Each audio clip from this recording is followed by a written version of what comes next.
This is Liz Carpenter with LizCarpenter.com, and I have Colin Wright here with me, and he is taking a pause from his tour of the world to talk with me a little bit about his upcoming book and his website, Excel. Office Rebel, I suppose. That's kind of what I was going for, the professional look outside, and taking that professionalism and taking it outside of the box, I guess you could say. That is cultivated to a degree, but it's kind of just taking what I already have and accentuating it, which is the best type of personal brand that you can possibly have, is just take yourself and then accentuate the parts that you think will be good for business, that will be good for you, and that really are interesting, I guess.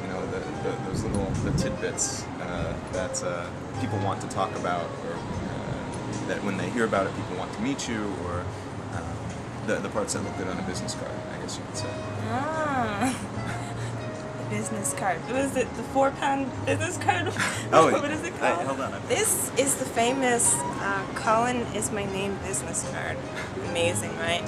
Those things have brought me so much business because they express kind of what I'm about, the minimalism and a certain kind of craftsmanship.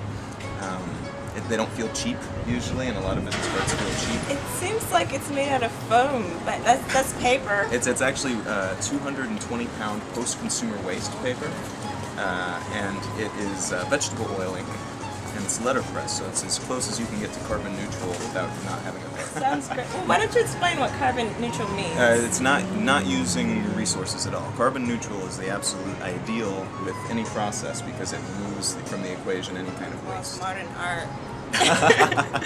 Well, and it's ultra minimal too, so different people look at it and see different things. I do a lot of work in the fashion industry, and people look at this and say, wow, how bold, it's striking, and the typography that's used, it seems expensive.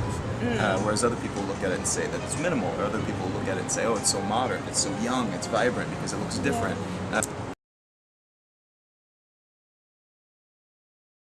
Okay, so I was just going to ask you, could you explain a little bit about the concept behind Excel Lifestyle? Sure. Basically, I run my business, which is a branding-focused design studio, and I ran it out of LA for several years and got kind of bored and had never traveled.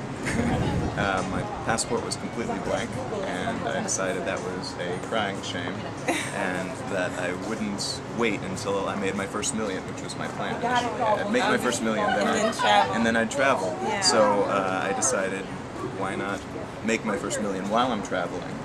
And it proved to be a good decision, because actually I'm making more now that I'm traveling than I was in LA. And the idea behind the project, it's kind of an excuse, I guess you could say, for me to get to write again, which I used to be a journalism student before I was a designer, so I kind of missed writing. But it's also an excuse to travel to all these locales and have people tell me where to go. That is the part I wanted to know more about. I was like, wait, people vote on where you go next. Right. And I was like, how does that work? And what the heck? The logic behind it was that most people, if you talk to them, they'll choose the same places to go. The places that their friends have talked about, and there's like this kind of cluster effect where one person says, oh, I had such a good time in XYZ country, a lot of places in Europe or Asia, blah, blah, blah. And then everybody ends up going there, and it's like a ripple effect, and then it's all tourism, and you see the same thing, and you already saw the photographs, so what's the point of going there? I figured this way I'd get a lot of random choices from a lot of different people, and the more people that read the blog, the more contributions I would get. You're gung-ho to go to Albania. Oh, I really want to go to some really interesting places, and I want to be challenged, because that was what was lacking in LA. Once you get in, it kind of loses the challenge. Oh, really? Yeah, once you get in with the right group of people, the clients come to you very easily. But to operate in a place like Albania, it would be significantly more difficult. Let's move along then. You said you were very selective in what you chose to study in school. So what would you recommend for a Gen Yer to take up so that they could actually live a mobile lifestyle like you? It helps to know as much as you can about technology and communication, general business and marketing skills like that. That was something I picked up later, and I picked up running a business actually in college. So you can learn it otherwise, but if you can take the classes, do it as soon as possible. And specifying too much, like being too focused on just one field, probably not ideal because it kind of leaves you flat. And if that field stops being profitable,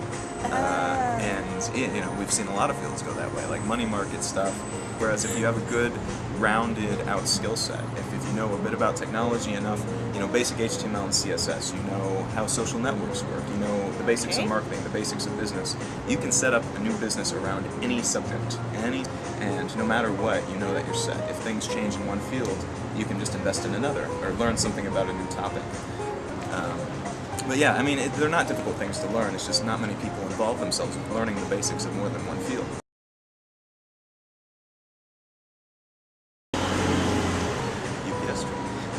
If you're going to go into business, you should be doing something that you like, because you've only got a very finite amount of time on Earth, and you should be spending as much of that time as you possibly can doing something that you enjoy.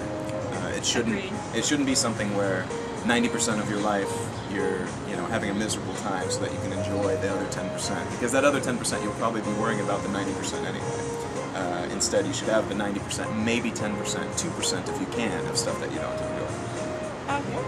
Okay. So, books that have helped you start your lifestyle design and graphic design career? Well, one of the big ones is the same story, like for every lifestyle designer, the 4-Hour Workweek. Really? Yeah, really. I kind of came to the conclusion of what I wanted to do before I read it, but I didn't know the term lifestyle design until I started reading that.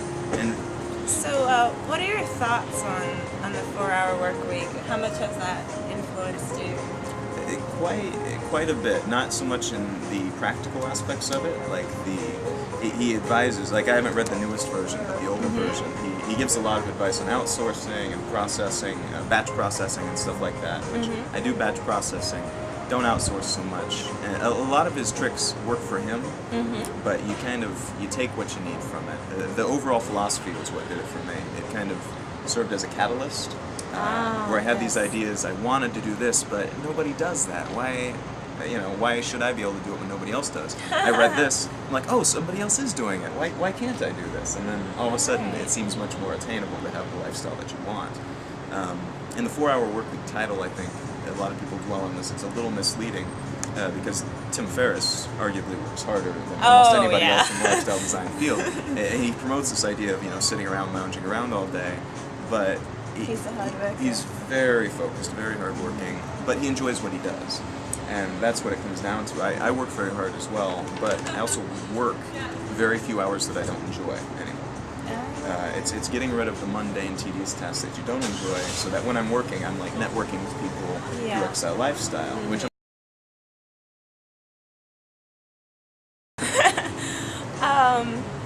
So what kind of people do you like to work with? Like, you talk a little bit about your... Eventually I started to get more clients that trusted my creativity, my stylistic decisions, and the more people you get like that, the better. So I started to focus on those clients more.